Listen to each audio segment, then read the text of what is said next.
Hello, Mr. Manoj, can you hear me? Can you please unmute yourself? Kindly unmute yourself. We can see you, but we are not able to hear you. Okay.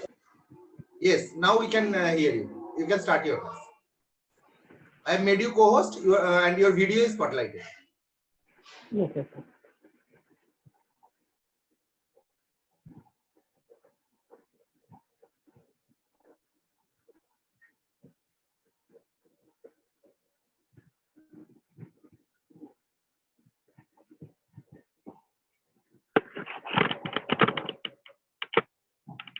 Good afternoon. आज हम लोग जो topic पढ़ेंगे वो 3 phase induction motor के बारे में पढ़ा जाएगा। इससे पहले जो हम लोग टॉपिक पढ़े थे वो सबसे पहले पढ़े थे डीसी जनरेटर के बारे में पढ़ा गया था, डीसी जनरेटर। उसके बाद हम लोग नेक्स्ट टॉपिक जो पढ़े थे वो डीसी मोटर के बारे में पढ़ा गया था, डीसी मोटर। और इसके बाद जो टॉपिक पढ़ा गया था वो ट्रांसफार्मर के बारे में हम लोग पढ़ रहे हैं, अभी भी पढ़ रहे हैं, उसमें पूरा एंड नहीं हुआ। डीसी जनरेटर की अगर हम लोग बात कर रहे थे, ये 3 तरह की मशीन के बारे में पढ़ा गया था। और नेक्स्ट मशीन जो हम लोग पढ़ रहे हैं वो 3 फेज इंडक्शन मोटर के बारे में पढ़ाना है हम लोग को, नेक्स्ट मशीन के बारे में। सबसे पहले जब डीसी जनरेटर की बात हम लोग कर रहे थे तो उसमें ये देखा जाता था कि जो मैकेनिकल पावर हम लोग देते थे और उससे जो है जब हम लोग मैकेनिकल पावर देते थे तो उससे हमको इलेक्ट्रिकल पावर प्राप्त होती थी, उससे हमें इलेक्ट्रिकल पावर मिलती थी। उसी तरह से अगर हम लोग डीसी मोटर की बात कर रहे थे, ये जो हम लोग मशीन के बारे में पढ़े थे वो डीसी मशीन थी। ये जो मशीन थी वो डीसी मशीन के बारे में पढ़ा गया था। अब उसके बाद यहाँ पे डीसी मोटर में ये देखा गया था कि जब हम लोग मशीन को इलेक्ट्रिकल पावर दे रहे थे तब हमें कन्वर्ट होकर मैकेनिकल पावर मिलती थी। क्या होता था, डीसी जनरेटर में हम लोग मैकेनिकल पावर देते थे तो वो हमको इलेक्ट्रिकल पावर जो मिलती थी वो हमें डीसी प्राप्त होती थी। और यहाँ पे डीसी मोटर में जब हम लोग डीसी मोटर को जब हम लोग क्या होता था कि ये काम क्या करता था, इलेक्ट्रिकल पावर को मैकेनिकल पावर में चेंज करता था। ये रही बात हम लोगों के डीसी मोटर की। ट्रांसफार्मर में ये देखे थे कि जो हम लोगों को वोल्टेज इंड्यूस होकर मिल रहा था वो एसी नेचर का वोल्टेज मिल रहा था। तो इसका मतलब ये भी मशीन जो होगी वो एसी नेचर की मशीन थी, यानी ये। अब उसके बाद हम लोग बात करते हैं 3 फेज इंडक्शन मोटर की बात कर रहे हैं। तो 3 फेज इंडक्शन मोटर भी हम अगर देखें तो उसमें भी इलेक्ट्रिकल पावर को मैकेनिकल पावर में चेंज करता है। लेकिन यहाँ पे अगर हम लोग बात कर रहे थे तो यहाँ पे जो सप्लाई होगी हमारी वो एसी नेचर की। आगे सुना रहे तो जाने लगेगा मतलब दे रहे थे पावर हम लोग इंडक्शन मोटर को देंगे और उससे हम लोगों को और ज्यादा इट्ಕೊಂಡು ಯಾರು ಬಿಡಲ್ಲ ಮೊದಲಾಗಿ ಯಾರು ಓಡ್ಸ್ಕೊಂಡ್ತಾರೆ सप्लाई होती है। ये तो हम लोग मशीन की बात कर रहे थे। इन थ्री ट्रांसफार्मर में Sir, please repeating. और थ्री फेज इंडक्शन मोटर में बहुत सी सारी चीजें जो है वो सिमिलर होगी।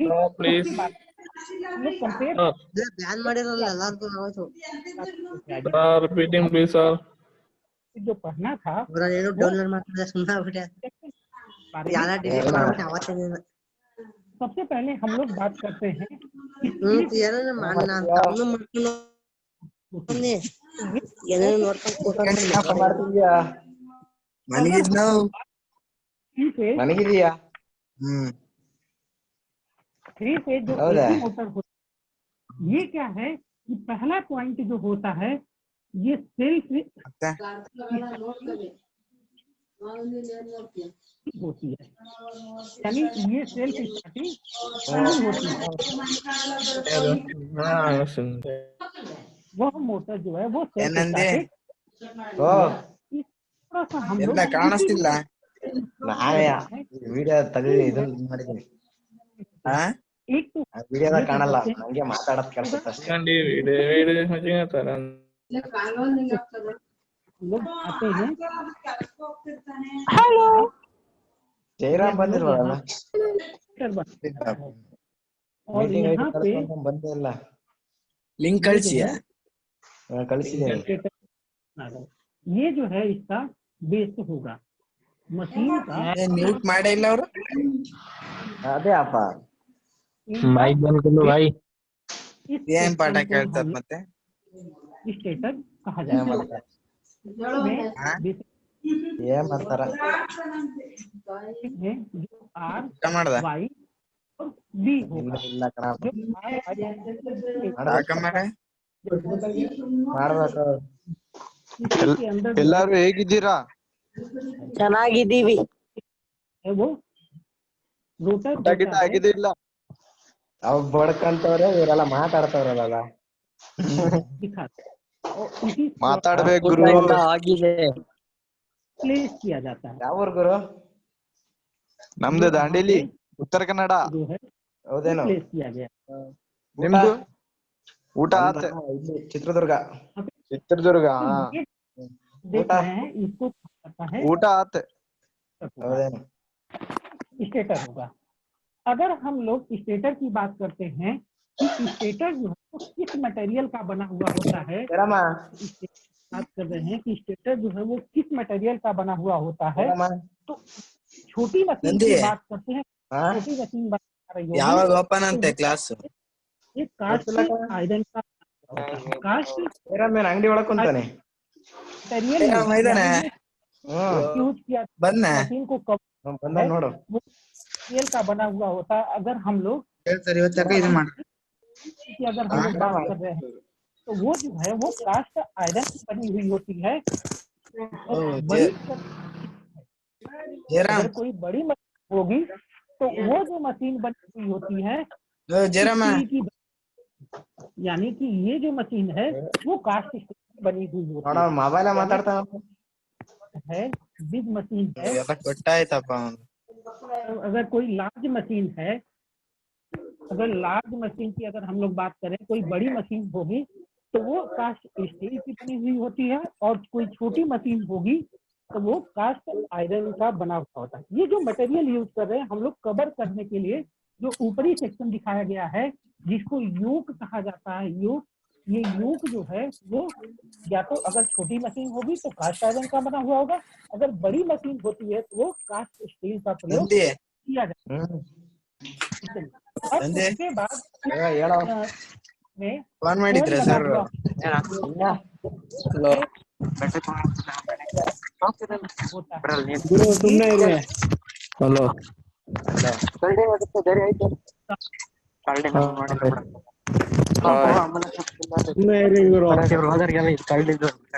ನಾವ್ ಹೋಗಿದ್ವಿ ನಾವು वायु के कारण ಮೂರ್ ದಿನ बना हुआ है। ये जो है होता है और ये जो है लेमिनेट करते हैं हेलो हेलो हेलो हेलो ए ಹಾ ಹಲೋ ಹೇಳಿ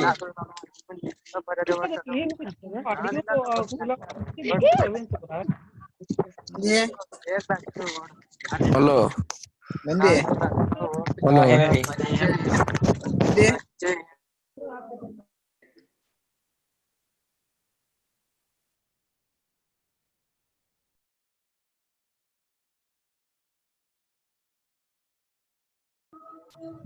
Manoj sir, kindly unmute yourself, please. Manoj sir, kindly unmute yourself.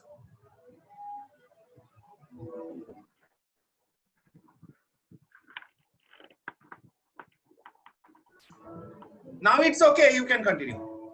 I have muted all the participants.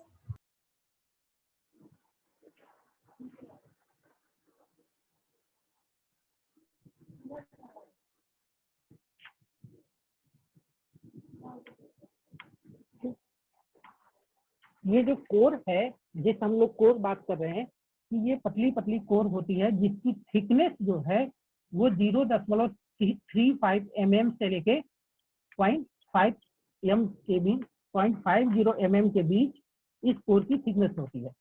जो कोर की थिकनेस होती है उस कोर को, प्रत्येक कोर को क्या करते हैं हम लोग, लेमिनेट कर दिया जाता है। क्योंकि हम ये कह रहे थे, कल हम लोग पढ़े थे कि जो ईडी करेंट लॉसेस होता है वो कहीं ना कहीं फ्रीक्वेंसी के ऊपर भी डिपेंड कर रहा था। तो उसी ईडी करेंट लॉसेस को मिनिमाइज करने के लिए हम लोग उसका लेमिनेशन का यूज किया जाता है, क्योंकि एसी सप्लाई जो है वो फ्रीक्वेंसी के ऊपर डिपेंडेंट होती है। जब फ्रीक्वेंसी के ऊपर डिपेंड होती है तो हम लोग स्टेटर में एसी सप्लाई दे रहे हैं, तो उसके लिए उस कोर को लेमिनेट किया जाता है, जिस लेमिनेशन के प्रयोग करने से क्या होता है कि ईडी करेंट लॉसेस जो है वो मिनिमाइज हो जाते हैं। तो ये जो है हम लोग स्टेटर कोर की बात कर रहे थे। तो स्टेटर कोर जो है ये, अब उसके बाद इसी स्टेटर में 3 फेज की बाइंडिंग की जाती है। इसी स्टेटर में 3 फेज की बाइंडिंग की जाती है, और जो बाइंडिंग की जाती है 3 फेज की बाइंडिंग की जाती है।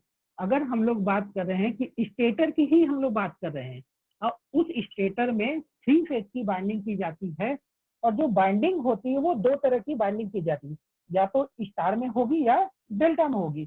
जो बाइंडिंग करने के लिए कंडक्टर, यानी प्रत्येक फेज जो बाइंडिंग करने के लिए कंडक्टर यूज कर रहे हैं वो कॉपर का कंडक्टर प्रयोग किया जाता है। कौन सा कंडक्टर होगा? कॉपर का। यानी कि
Manoj sir, again you get muted.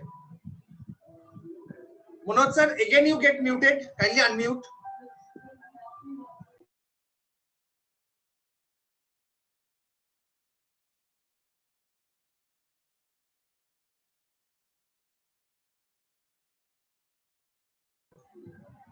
Mono sir, video is okay, but you got muted. We are not able to hear your voice.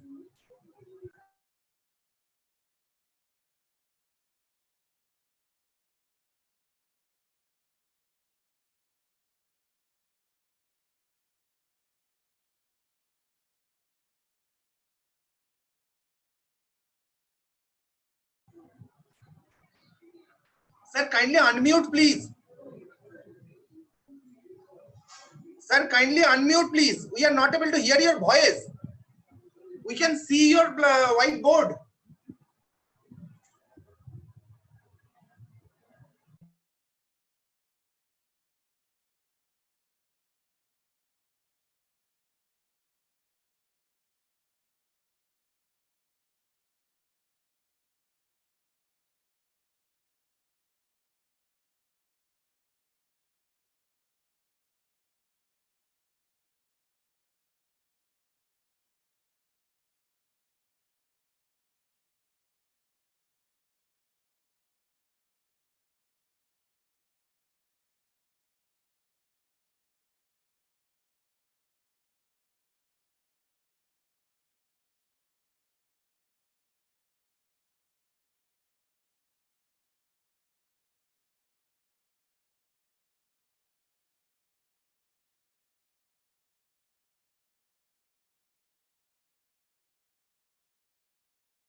यहाँ पे हम लोग ये बात कर रहे थे कि ये हमारा स्टेटर है, और ये जो स्टेटर है वो जिसको हम लोग योग कहा जाता है, इस योग को जो अगर हम किसी छोटी मशीन की बात कर रहे हैं, कोई छोटी मशीन अगर डिजाइन की जा रही होगी तो वो जो है कास्ट आयरन का बना हुआ होता है। अगर किसी बड़ी मशीन की बात हम लोग कर रहे थे तो वो कास्ट स्टील की बनी हुई होती है। यानी किस मटेरियल की बनी हुई होती है? कास्ट स्टील की बनी हुई होती है। उसके बाद हम लोग ये कह रहे थे कि इसी स्टेटर में कोर का उपयोग किया जाता है। अब कोर जो है, कोर की जो थिकनेस होती है वो 0.35 mm से लेके 0.5 mm के बीच में कोर का उपयोग किया जाता है। ये जो कोर है, अगर हम ये कह रहे हैं कि स्टेटर में एसी सप्लाई दी जा रही है, तो जब एसी स्टेटर में 3 फेज की एसी सप्लाई दी जा रही है तो कहीं ना कहीं जो ईडी करंट लॉसेस होता है वो फ्रीक्वेंसी के ऊपर डिपेंड करता है, या हिस्टैरिसीस लॉसेस जो होता है वो फ्रीक्वेंसी के ऊपर डिपेंड करता है। जब फ्रीक्वेंसी के ऊपर डिपेंड करता है तो उसी को हम लोग मिनिमाइज करने के लिए, यानी कि कम करने के लिए उस कोर को लेमिनेट कर दिया जाता है। और कोर के लेमिनेट करने से क्या होगा कि वहां पे ईडी करंट लॉसेस जो है वो मिनिमाइज हो जाता है, यानी कम हो जाता है। अब उसी स्टेटर में बाइंडिंग की जाती है, और जो बाइंडिंग होती है वो 3 फेज की एसी बाइंडिंग की जाती है, 3 फेज की एसी बाइंडिंग की जाती है। और उसमें जो बाइंडिंग की जा रही होगी वो किस मटेरियल का उपयोग किया जाता है? तो कॉपर मटेरियल का प्रयोग किया जाता है उसकी बाइंडिंग प्रयोग करने के लिए। अब उसके बाद हम बात करते हैं बियरिंग। बियरिंग जो है इसी इंडक्शन मोटर में बियरिंग का प्रयोग किया जाता है। और बियरिंग बेसिकली अगर देखा जाए तो 3 तरह की बियरिंग होती है। सबसे पहले अगर हम लोग बात कर रहे हैं, एक आपकी पुश बियरिंग होती है। एक क्या होगी? पुश बियरिंग, दूसरी बॉल बियरिंग और रोलर बियरिंग होती है। इन तीनों में जो सामान्यतः या जनरल उपयोग में लाया जाता है वो बॉल बियरिंग का उपयोग किया जाता है। बॉल बियरिंग का उपयोग क्या कहते हैं, लगभग सभी मशीनों में जो है वो बॉल बियरिंग का ही प्रयोग किया जाता है। अब उसके बाद अगर हम लोग बात करते हैं रोटर की, ये रही बात पूरे स्टेटर की। ये यहाँ वाला जो सेक्शन हम लोग देख रहे हैं ये रोटर होता है। अब रोटर की बात करते हैं तो बेसिकली कंस्ट्रक्शन के आधार पे जो है रोटर जो है, 3 फेज इंडक्शन मोटर का रोटर जो है वो 2 प्रकार से डिजाइन किया जाता है। एक आपका जो रोटर होगा वो स्पाइरल केज रोटर होता है, और दूसरा जो रोटर होता है वो स्लिप रिंग टाइप का रोटर होता है। अब इन दोनों रोटर के प्रयोग करने से कौन सा रोटर अच्छा माना जाता है या कौन सा रोटर जो है वो सस्ता होगा, किसके क्या फायदे होते हैं, उसके बारे में हम लोग देखा जाए। तो हम ये कह रहे हैं कि जो रोटर है बेसिकली कंस्ट्रक्शन के आधार पे 2 तरह के रोटर का उपयोग में लाया जाता है। पहला जो है वो स्पाइरल केज टाइप रोटर, दूसरा जो है वो स्लिप रिंग टाइप रोटर। एक जो है आपका स्क्वायरल केज टाइप रोटर है, दूसरा जो है वो स्लिप रिंग टाइप रोटर है। सबसे पहले हम लोग पढ़ेंगे स्क्वायरल केज रोटर टाइप के बारे में। तो स्क्वायरल केज रोटर जो होता है वो बेसिकली सिलेंड्रिकल के आकार का होता है। जो सिलेंड्रिकल होता है उसी के आकार का ये रोटर जो है वो होता है। कुछ इसी तरह का ये रोटर बना हुआ होता है। ये रोटर जो है कुछ इसी आकार का बना हुआ होता है, और इस रोटर को यहाँ पे हम लोग स्लॉट कटे हुए होते हैं। इस रोटर के स्लॉट कटे हुए होते हैं, और इस स्लॉट को इंड रिंग, अगर हम लोग बात कर रहे हैं कि इस स्लॉट को, जो स्लॉट कटे हुए हैं उसको इंड रिंग से शॉर्ट कर दिया जाता है। अगर हम लोग ये जो है ये रॉड होती है, किस, अभी हम लोग बात कर रहे हैं कि किस मटेरियल की रॉड बनी हुई होती है। बेसिकली जो है यहाँ पे कुछ इसी आकार का स्पाइरल केज रोटर दिखता है, जो सिलेंड्रिकल आकार का होता है। जो क्या है कि सिलेंड्रिकल आकार का ये रोटर बना हुआ होता है। अब यहाँ पे ये क्या करते हैं कि यहाँ पे इंड रिंग से शॉर्ट कर दिया जाता है। अगर हमने ये कहा कि यहाँ पे ये इस तरह से है स्लॉट, पहले जो है मान लेते हैं कि स्लॉट जो है इस तरह से बना हुआ है, इस तरह से स्लॉट उस पे कटे हुए हैं। इस स्लॉट को क्या करते हैं कि एक कॉपर या एल्युमिनियम की रिंग लेके उसको जो है हम लोग शॉर्ट कर देते हैं।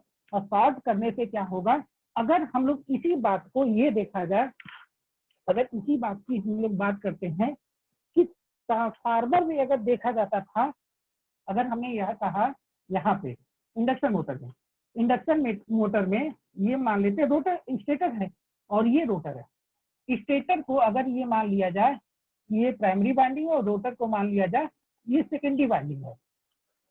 ट्रांसफार्मर में भी यही बात होती थी। ये आपका ट्रांसफार्मर था और यहाँ इसको हम मान लेते थे ये प्राइमरी वाइंडिंग होगी और ये सेकेंडरी वाइंडिंग होगी। तो ये देखा जाता था कि यहाँ पे जो सेकेंडरी वाइंडिंग है वो स्थिर है, लेकिन यहाँ पे जो सेकेंडरी वाइंडिंग है, जो रोटर होता है वो रोटेट करता है। तो इन दोनों में अब इसी रोटेशन होने के कारण क्या होता है कि जो लॉसेस जो है वो बढ़ जाते हैं। कौन से लॉसेस? Mechanical losses. यहाँ पे इंडक्शन मोटर में ये रोटर जो है रोटेट करने के कारण क्या होता है कि मैकेनिकल लॉसेस बढ़ जाते हैं, और उसी लॉसेस बढ़ने के कारण क्या होता है कि इस इंडक्शन मोटर की इफिशिएंसी कम हो जाती है, क्योंकि रोटर जो है वो रोटेटिंग होता है। हम लोग अगर ट्रांसफार्मर की बात कर रहे थे तो ट्रांसफार्मर में दोनों वाइंडिंग जो है वो स्टैटिक होती थी, इसीलिए हम लोग ये कहते थे कि ट्रांसफार्मर जो है वो एक स्टैटिक डिवाइस है, जबकि रोटर जो है, मोटर जो है, 3 फेज इंडक्शन मोटर की बात करते हैं, यह एक रोटेटिंग मशीन होती है। कौन सी मशीन होती है? एक रोटेटिंग मशीन होती है।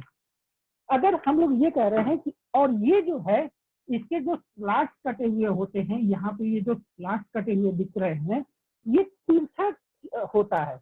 यानी अगर ये बात किया जाए तो इसकी जो है स्कीविंग की जाती है, ये स्कीविंग की जाती है, यानी स्कीविंग का मतलब तिरछा किया जाता है। और तिरछा करने से क्या फायदा होता है उसके बारे में एक तो सबसे पहली जो मेन बात होती है, इसका यूनिफॉर्म जो है यूनिफॉर्म टार्क मिलने लगता है। किसके करने से?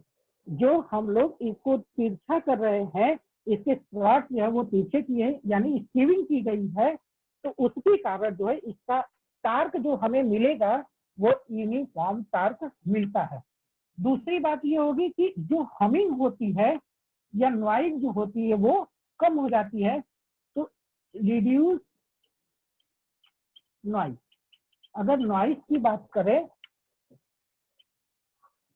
यानी कि जो हमिंग होती है या शोर होता है, स्कीविंग करने से क्या होगा कि ये जो है नॉइस जो है वो रिड्यूस हो जाती है। तीसरी बात ये होगी कि ये जो मैग्नेटिक लॉकिंग इफेक्ट है वो कम हो जाता है। यानी मैग्नेटिक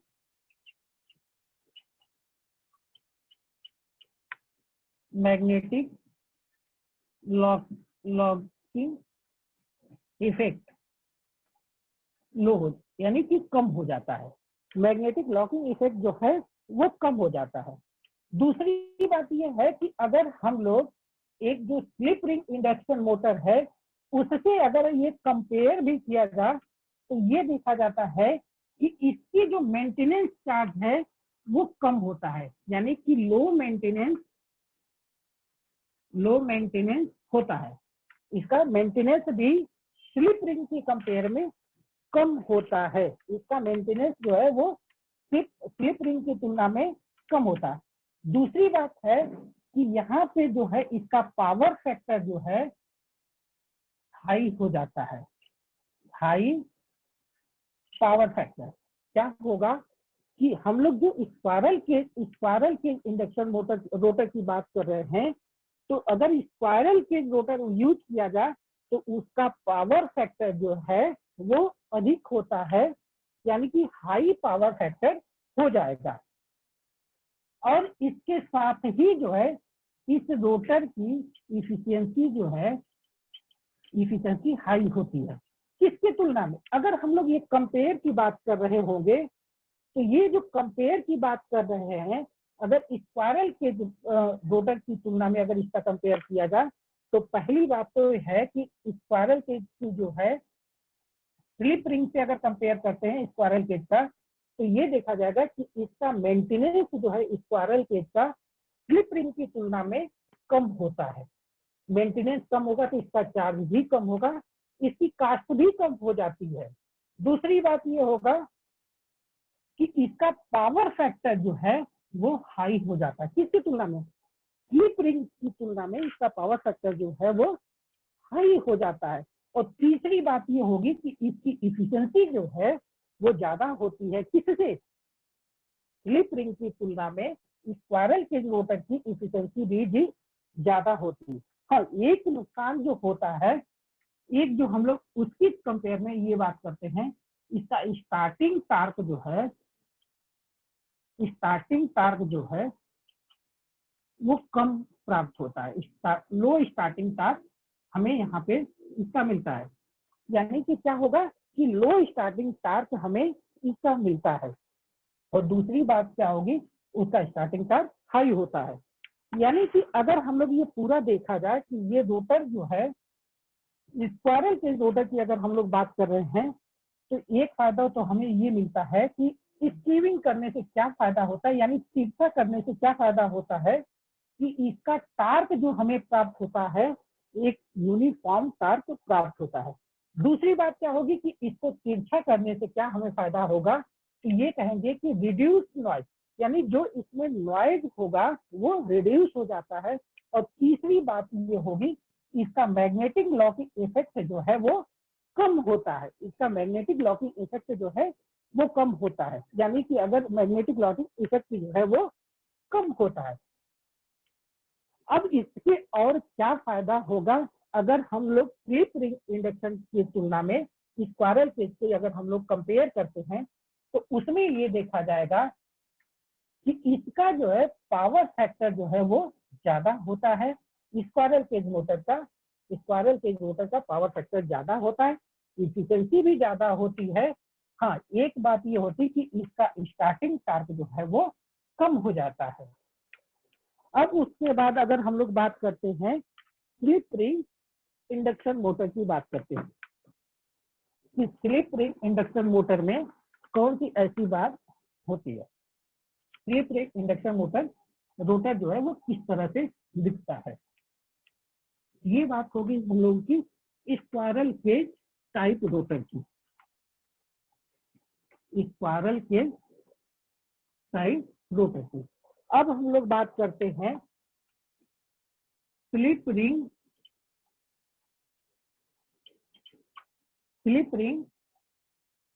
टाइप रोटर। यानी अगर हम लोग कंस्ट्रक्शन के आधार पे ये देखा गया था कि दो तरह के रोटर होते हैं, एक जो आपका स्क्वायरल केज रोटर होता है और दूसरा जो होता है वो स्लिप रिंग टाइप रोटर होगा। स्लिप रिंग टाइप रोटर में क्या होता है कि ये हम ये कहते हैं कि ये स्टेटर है, ये स्टेटर है, ये आपका यहाँ पे स्टेटर दिख रहा है और ये रोटर में जो हम लोग बाइंडिंग कर रहे थे वो इस तरह की बाइंडिंग होती है,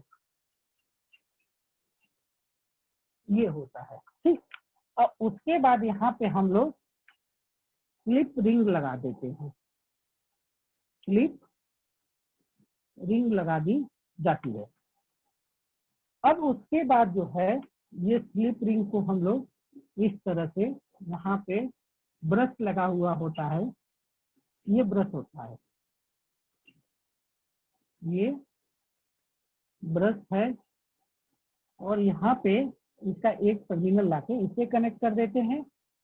दूसरा टर्मिनल जो है यहाँ पे इस तरह से लाते हैं और तीसरा टर्मिनल जो है वो यहाँ पे लाके कनेक्ट कर दिया है।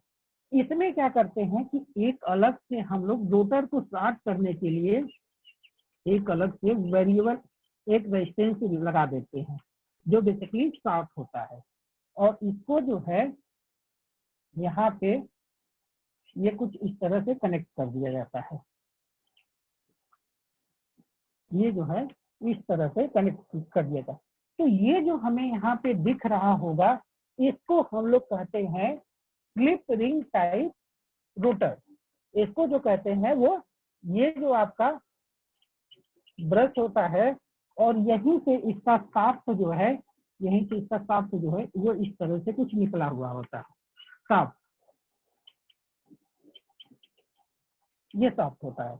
और ये जो है रेजिस्टेंस के थ्रू जो है, यानी क्या किए हम लोग बेसिकली कर क्या रहे हैं कि ये जो आपका रोटर वाला सेक्शन, ये वाला सेक्शन रोटर वाला सेक्शन दिख रहा है, इसको हम लोग एक रेजिस्टेंस के थ्रू जो है वो शॉर्ट कर देते हैं। ये क्या किया गया बेसिकली हो क्या रहा है, ये सेकेंडरी वाइंडिंग के हम लोग बाहर निकाल के इसको शॉर्ट कर दिया गया। वहां पे जो शॉर्ट कर रहे थे वो किस तरह से शॉर्ट कर रहे थे, एक हम लोग इंड रिंग के थ्रू जो है वो शॉर्ट कर दे रहे थे। अब उसके बाद यहाँ पे जो फायदा हमें हो रहा है, एक तो इसका स्टार्टिंग टार्क जो है वो हाई स्टार्टिंग टार्क हमें प्राप्त होता है, यहाँ पे जो है वो हाई स्टार्टिंग टार्क मिलता है। और इसको स्टार्ट करने के लिए हमें लो स्टार्टिंग करंट की जरूरत पड़ती है, लो स्टार्टिंग करंट की आवश्यकता पड़ती है, लो स्टार्टिंग करंट की आवश्यकता पड़ती है। और यहाँ पे एक चीज और होता है जिसकी वजह से इसकी कास्ट बढ़ जाती है, एडिशनल रेजिस्टेंस का प्रयोग, एडिशनल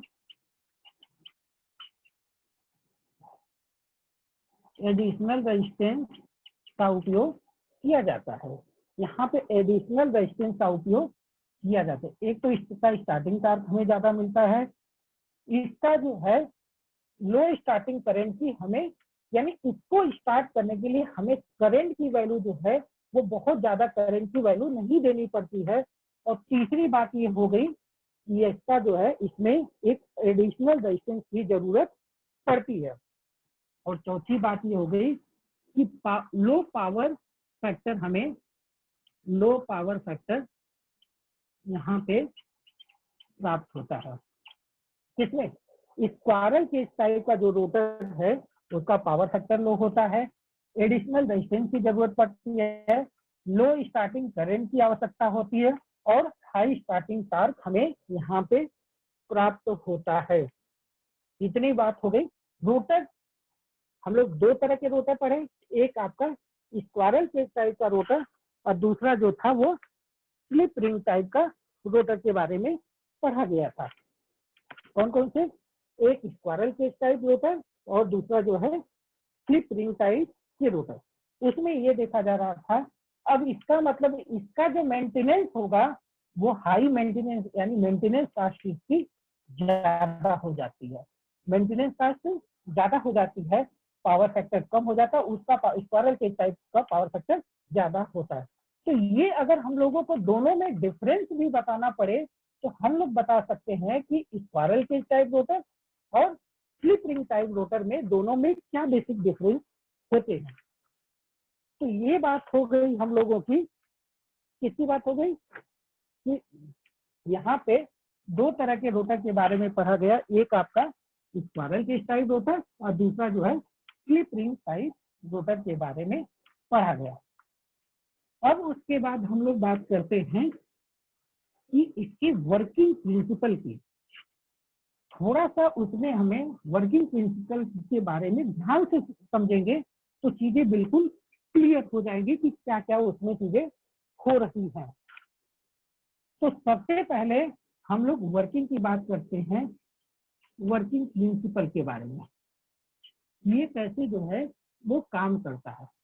तो सबसे पहली जो बात आती है कि ये कैसे काम करता है, तो ये जो है इलेक्ट्रोमैग्नेटिक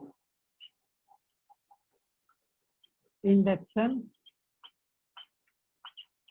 के प्रिंसिपल पर वर्क करता है। यानी कि किससे काम करता है ये जो है वो इलेक्ट्रोमैग्नेटिक इंडक्शन के प्रिंसिपल पे काम करता है।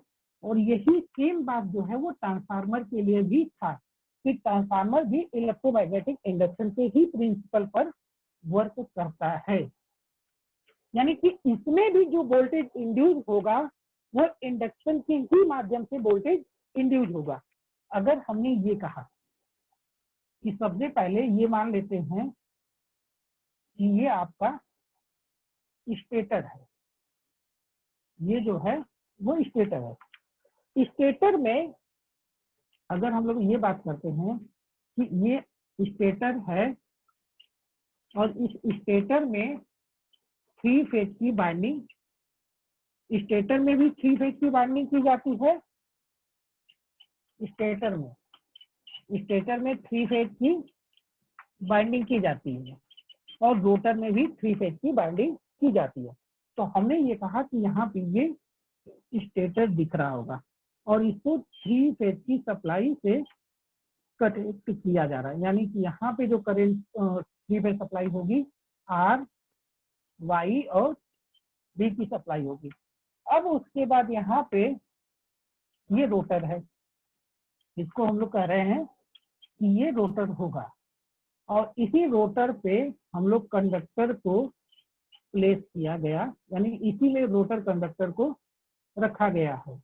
इसी रोटर में ही तो रोटर कंडक्टर की बाइंडिंग, यानी स्टेटर में भी 3 फेज की बाइंडिंग और रोटर में भी 3 फेज की बाइंडिंग की जाती है। सबसे पहले अगर हम लोग बात करते हैं कि मान लेते हैं ये कोई कंडक्टर है, ये कोई कंडक्टर है और इसमें एक आई एम्पियर की करंट फ्लो हो रही है। तो इस करंट फ्लो होने के कारण क्या होगा कि एक मैग्नेटिक फ्लक्स यहाँ पे बनेगा, एक मैग्नेटिक फ्लक्स यहाँ पे बनेगा। अगर मान लेते हैं ये आर कंडक्टर हमने मान लिया, यहाँ पे एक कंडक्टर और यूज किया गया जो वाई कंडक्टर है, इसमें अगर आई एम्पियर की करंट फ्लो हो रही है तो इसकी वजह से भी यहाँ के चारों तरफ एक मैग्नेटिक फील्ड बनेगा, इसको जिसको मान लेते हैं 5y होगा। और एक कंडक्टर और यूज किया जा रहा है जो कि RY बी कंडक्टर होगा, बी कंडक्टर। और इसमें जो करंट फ्लो होगी, उस करंट फ्लो होने के कारण यहाँ पे जो मैग्नेटिक फील्ड बनेगा वो 5B बनेगा। सेम बात हमने ये कहा कि ये स्टेटर है और इस स्टेटर में जब हम लोग 3 फेज की सप्लाई से कनेक्ट किया गया तो इसमें एक करंट फ्लो होने लगी जिसको IR, IY और IB करंट कहा गया। इस करंट के फ्लो होने से क्या हुआ कि इसके तीनों कंडक्टर में मैग्नेटिक फील्ड बना। क्या हुआ? एक मैग्नेटिक फील्ड बना। इन तीनों कंडक्टर की मैग्नेटिक फील्ड बनने के कारण अगर हम लोग इसका कैलकुलेशन करके तीनों को अलग अलग फेजर डायग्राम बना के अब कैलकुलेट किया जाता तो उसकी जो वैल्यू आती 3/2 पाई m जो है, इसका रिजल्टेंट फ्लक्स क्या होगा?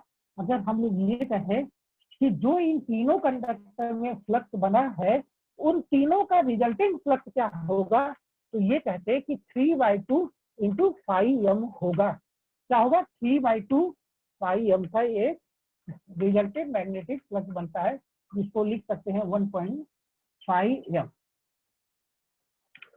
क्या बात हो गई? हमने ये कहा कि इसके स्टेटर में जब हम लोग 3 फेज सप्लाई से कनेक्ट किया गया तो उसके कनेक्ट करने के कारण क्या हुआ कि इसके चारों तरफ एक मैग्नेटिक फील्ड बना। उस मैग्नेटिक फील्ड बनने के कारण क्या हुआ कि यहाँ पे एक इसका रिजल्टेंट मैग्नेटिक फील्ड बना जो कि 3/2 5m का मैग्नेटिक फील्ड बना। जो रिजल्टेंट मैग्नेटिक फील्ड बना वो जो है 3/2 5m से रोटेट करने लगा। 3/2 5m से रोटेट करने का मतलब ये हुआ कि हम ये कहते हैं कि यह जो है वो सिंक्रोनस स्पीड से रोटेट करने लगा। सिंक्रोनस स्पीड से रोटेट करने का मतलब ns बराबर 120 f/t से रोटेट करने लगा। यानी कि इसका जो रिजल्टेंट मैग्नेटिक फील्ड बना वो 3/2 5m से मैग्नेटिक फील्ड बना, वो उससे जो है वो रोटेट करने लगा।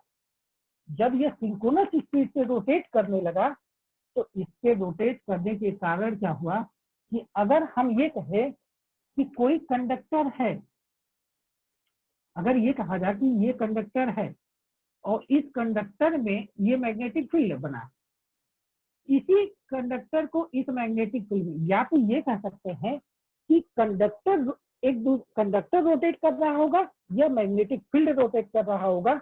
तो यहाँ पे ये देखा जा रहा है कि कंडक्टर जो है वो स्थिर अवस्था में है जबकि मैग्नेटिक फील्ड जो बना है वो रोटेट कर रहा होगा। तो अकॉर्डिंग टू फैराडे ने ये कहा था कि अगर या तो कंडक्टर किसी मैग्नेटिक फील्ड को कट करे या कोई फील्ड जो है किसी कंडक्टर को कट करे, उसके कट करने के कारण एक वोल्टेज इंड्यूस होगा। तो इतनी बात हमें समझ में आ रही होगी। हमने ये कहा कि यहाँ पे एक रिजल्टेंट मैग्नेटिक फील्ड बना और जो रिजल्टेंट मैग्नेटिक फील्ड बना वह सिंक्रोनस स्पीड से रोटेट करने लगा। जो सिंक्रोनस स्पीड है उसकी बात हम लोग कर रहे हैं कि ns बराबर 120 f/t। जब ये सिंक्रोनस स्पीड से रोटेट करने लगा तो क्या हुआ कि ये कंडक्टर जो है कट किया और कट करने के कारण क्या हुआ कि इस रोटर में एक वोल्टेज इंड्यूस हुआ। इस रोटर में एक वोल्टेज इंड्यूस हुआ।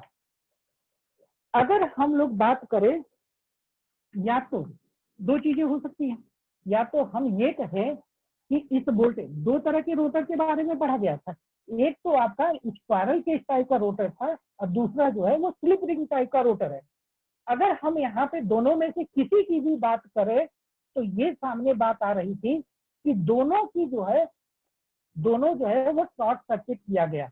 तो अगर हम ये कह रहे हैं कि जब वो शॉर्ट कर दिया गया तो उसके शॉर्ट करने के कारण क्या हुआ कि उसमें जो है एक, क्योंकि कोई सर्किट करंट कब फ्लो होती है, जब वो सर्किट क्लोज पाथ पाता है। तो इसका मतलब ये हुआ कि जब वोल्टेज इंड्यूस हुआ तो इस वोल्टेज के इंड्यूस होने के कारण क्या हुआ कि इसमें एक करंट फ्लो होने लगी और जो करंट फ्लो होने लगी उसको हम लोग I2 करंट कहा गया। क्या कहा गया? I2 करंट हुआ। तो ये जानते हैं कि कोई करंट जो है अगर किसी कंडक्टर में फ्लो हो रही है तो उसके चारों तरफ एक मैग्नेटिक फील्ड बना। तो इसका मतलब यहाँ पे भी 3 फेज की बाइंडिंग थी, तो इसमें भी एक रिजल्टेंट मैग्नेटिक फील्ड बना, जिसको हम लोग फाई आर करें। यानी ये रोटर का मैग्नेटिक फील्ड है और ये स्टेटर का मैग्नेटिक फील्ड है। पहले कौन सा मैग्नेटिक फील्ड बना? स्टेटर का मैग्नेटिक फील्ड बना, उसकी वजह से रोटर का मैग्नेटिक फील्ड बना। अब टार्क को अगर हम लोग ये बात करें कि टार्क के लिए नेसेसरी एंड सफिशिएंट कंडीशन क्या होती है कि हम ये कहेंगे कि टार्क हमें मिलेगा, तो हम ये कहेंगे कि सबसे पहले 2 मैग्नेटिक फील्ड एग्जिस्ट करना चाहिए। यानी कि क्या करना चाहिए? 2 magnetic field exist, 2 magnetic field exist करना चाहिए। यानी कि 2 मैग्नेटिक फील्ड का होना जरूरी होगा। कब? जब हमें टार्क की आवश्यकता होगी, पहली कंडीशन। दूसरी कंडीशन ये कहती है, कि both magnetic field having some displacement होना चाहिए। यानी कि अगर हम लोग ये बात कर रहे हैं कि बोथ मैग्नेटिक फील्ड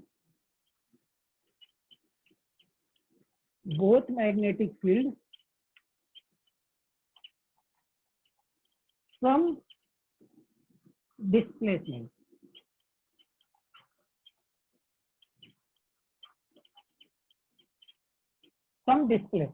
अभी इसको समझा रहे हैं दूसरे पॉइंट से। तीसरा पॉइंट ये कहता है कि both magnetic field stationary to each other, both magnetic field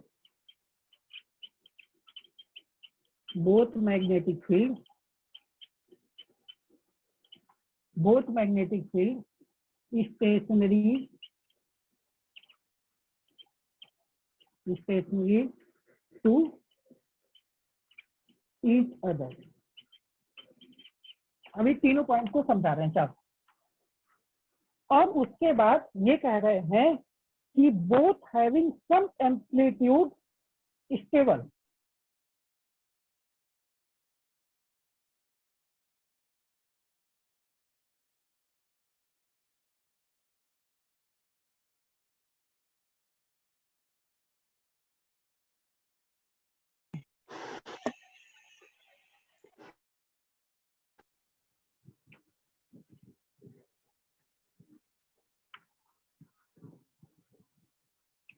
दोनों का जो है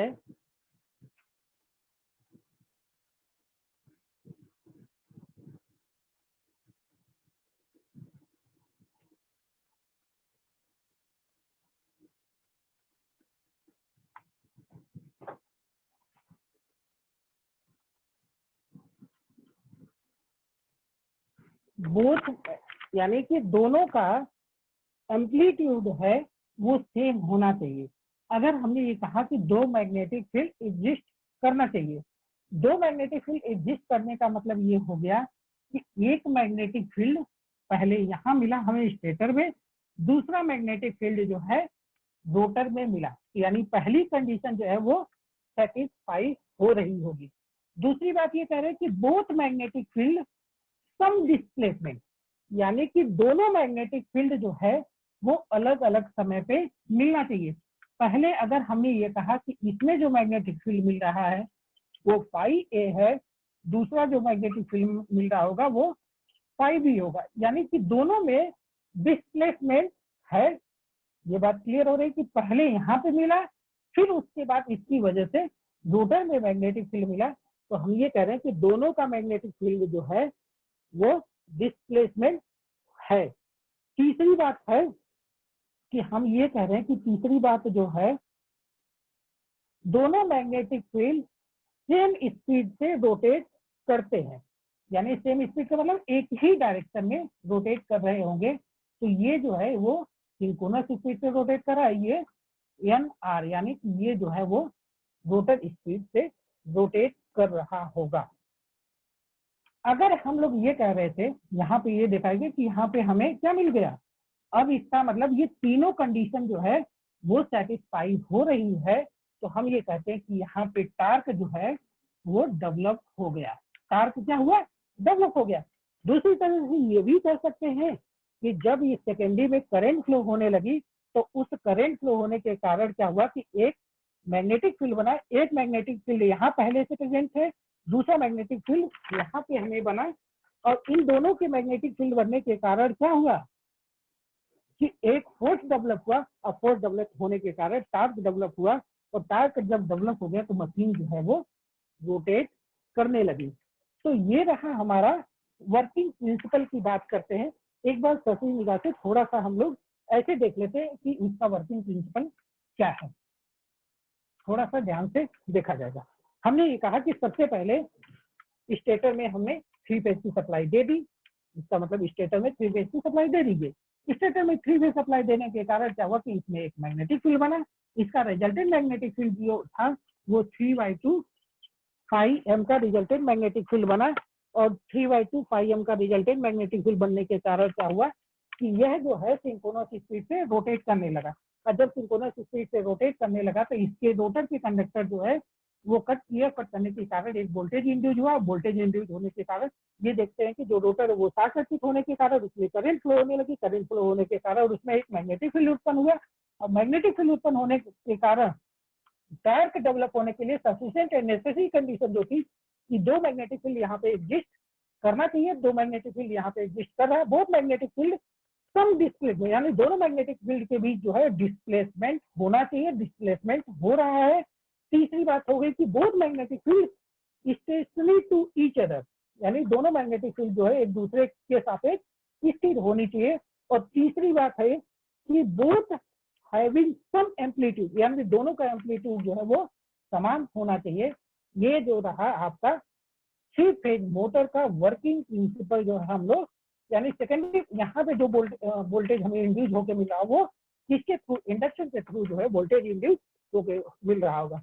ट्रांसफार्मर और इसमें दोनों में बहुत ज्यादा सिमिलरिटी है, क्योंकि यहाँ पे भी ये स्टेटर मान लेते हैं तो ये प्राइमरी वाइंडिंग होगी, ये रोटर है तो इसको रोटर सेकेंडरी वाइंडिंग मान लेते हैं। ये जो है रोटेटिंग मशीन होती है लेकिन वो स्टैटिक मशीन होती है, और ये रोटेटिंग मशीन होने के कारण इसकी एफिशिएंसी ट्रांसफार्मर की एफिशिएंसी से कम होती है। इतनी बात हो गई। अब उसके बाद अगर हम लोग बात करते हैं कि आगे की बात अगर किया जाए स्लिप स्पीड, अगर आगे हम लोग बात करते हैं स्लिप स्पीड की, स्लिप स्पीड क्या होता है।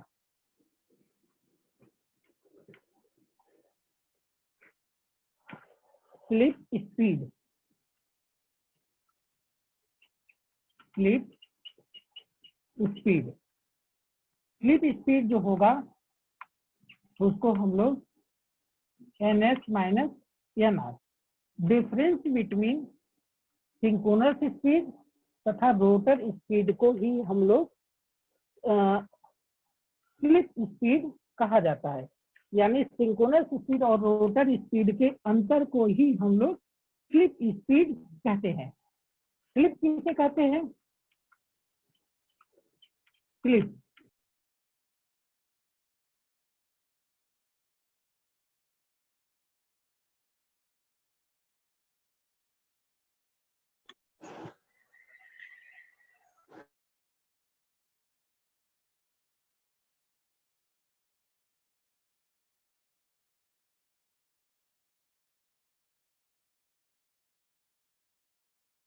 तो स्लिप स्पीड जो होता है वो स्लिप स्पीड व रोटेटिंग मैग्नेटिक फील्ड के अनुपात को ही हम लोग स्लिप स्पीड कहते हैं। यानी कि स्लिप स्पीड की अगर हम लोग बात कर रहे हैं तो S बराबर ns माइनस nr अपन यस होगा। ये कह सकते हैं कि स्लिप स्पीड व सिंक्रोनस स्पीड के अनुपात को ही या रेशियो को हम लोग स्लिप कहा जाता है। परसेंटेज स्लिप बराबर क्या होगा? ns माइनस nr अपन ns इंटू 100। ये आपका जो होगा वो परसेंटेज स्लिप होगा, ये स्लिप होती है और ये स्लिप स्पीड होगा। तीसरी बात ये हो गई एक और हम लोग बात पढ़ लेते हैं यहाँ पे, ये देखा जाए यहाँ पे frequency of rotor voltage and current.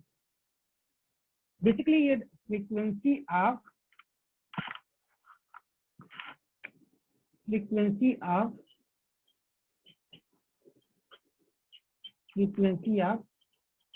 Rotor voltage and current, यानी ये देखा जाए कि रोटर की फ्रीक्वेंसी क्या होती है। तो हम ये लोग कह रहे थे कि स्टेटर की जो फ्रीक्वेंसी थी एफ बराबर क्या हो जाएगा, C into N S upon 20। इसको इक्वेशन नंबर फर्स्ट मान लेते हैं।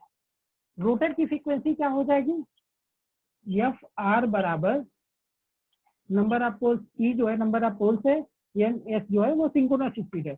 तो रोटर की क्या हो जाएगा, N S minus N R बटे 120। अब इक्वेशन नंबर सेकेंड में फर्स्ट पे डिवाइड करेंगे तो एफ आर बराबर एफ हो जाएगा इक्वल टू, तो F R P into N S minus N R upon 120 upon N S into P upon 120। ये कैंसिल हो गया, इससे पी जो है वो पी से कैंसिल हो गया। क्या मिलेगा हमें यहाँ पे, N S minus N R upon N S, और यही किसके बराबर है, स्लिप के बराबर है। तो एफ आर अपॉन एफ बराबर एन एस किसके बराबर हो जाएगा, यस के। तो रोटर फ्रीक्वेंसी की वैल्यू क्या आ जाएगी, एफ आर बराबर yes into supply frequency. F जो है वो सप्लाई फ्रीक्वेंसी, एफ आर जो है वो रोटर की फ्रीक्वेंसी है। अगर हम लोग ये बात कर रहे हैं कि F R equal to S into F है,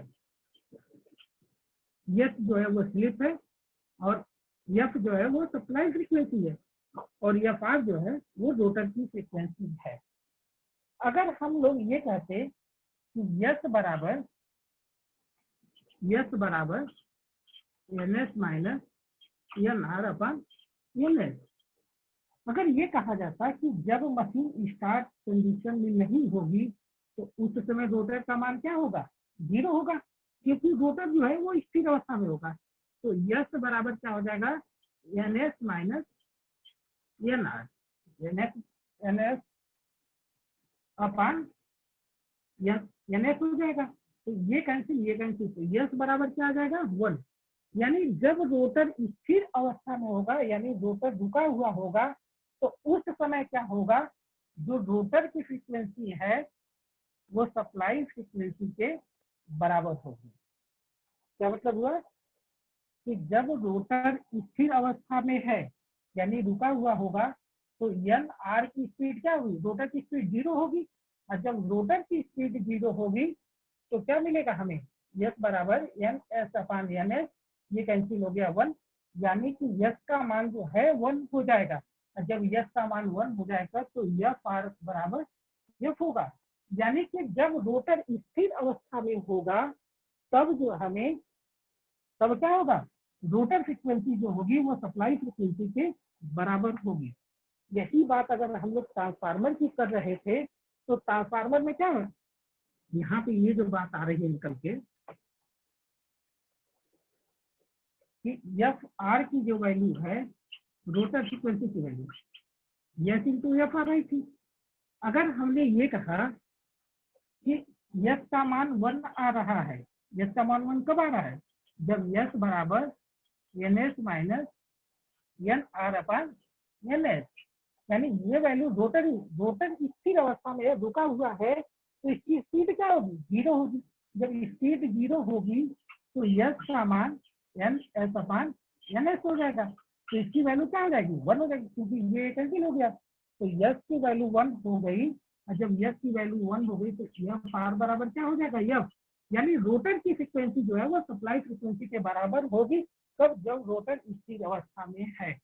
अगर हम लोग ट्रांसफार्मर की बात कर रहे थे तो ट्रांसफार्मर में ये देखा गया था कि यह एक स्टैटिक डिवाइस है, और जब स्टैटिक डिवाइस होती थी तो इसीलिए हम लोग ये कहते थे कि जो सप्लाई फ्रीक्वेंसी है वही आउटपुट की भी फ्रीक्वेंसी प्राप्त हो रही है। अगर यही बात हम लोग यहाँ पे भी देखा जाए कि अगर हम ये कह रहे हैं कि रोटर स्थिर अवस्था में, यानी सेकेंडरी को हमने स्थिर अवस्था में कर दिया, ट्रांसफार्मर में सेकेंडरी भी स्थिर अवस्था में होती है, तब हम ये कहते थे कि जो सप्लाई फ्रीक्वेंसी है वही रोटर फ्रीक्वेंसी के बराबर होती थी। और यहाँ पे भी वही बात निकल के आ रही है, चाहे हम लोग इंडक्शन मोटर की बात कर ले या थ्री फेज इंडक्शन मोटर की बात कर ले या ट्रांसफार्मर की बात कर ले, दोनों में एक बात क्लियर है कि अगर रोटर, इंडक्शन मोटर में रोटर अगर स्थिर अवस्था में होता है तो हम ये कहते हैं कि जो सप्लाई फ्रीक्वेंसी वही रोटर फ्रीक्वेंसी के बराबर होती। एक बात अगर हम लोग देखें तो एक थोड़ा सा यहाँ से न्यूमेरिकल से अगर हम लोग समझने का प्रयास करते हैं, अगर हमने ये कहा कि सप्लाई फ्रीक्वेंसी जो है वो 50 हर्ट्ज है, सप्लाई फ्रीक्वेंसी जो 50 हर्ट्ज है, और स्लिप का मान जो है, स्लिप का मान जो है मान लेते 0.4 होता है, तो ये पूछा जाता कि रोटर की फ्रीक्वेंसी कितनी होगी, तो हम लोग निकालते कि एफ आर बराबर क्या हो जाएगा, एफ आर बराबर क्या हो जाएगा, यस इंटू एफ होगा, और यस की वैल्यू जो है वो 0.4 है और सप्लाई फ्रीक्वेंसी 50 हर्ट्ज है। तो ये जो वैल्यू अगर हमें यहाँ पे प्राप्त होती 5 चौक के 20 यानी 2 हर्ट्ज, यही तो हमें मिल रहा होगा, हाँ 2 हर्ट्ज, यानी रोटर की जो फ्रीक्वेंसी हमें मिल रही होगी वो 2 हर्ट्ज होगी, लेकिन सप्लाई फ्रीक्वेंसी जो है वो 50 हर्ट्ज होती है। तो ये जो है इन दोनों में हमें डिफरेंस देखने को प्राप्त हो रहा होगा कि इन दोनों में क्या डिफरेंस हमें है।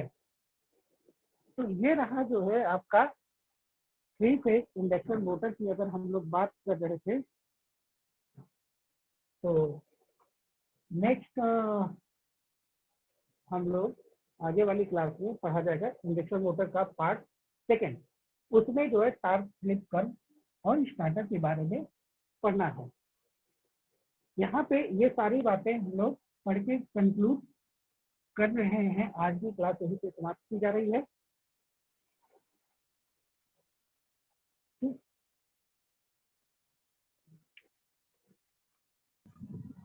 Manoj sir, time is already over. Kindly conclude, please. ठीक है, okay, thank you sir. Okay, thank you. I'm ending this meeting. Thank you sir.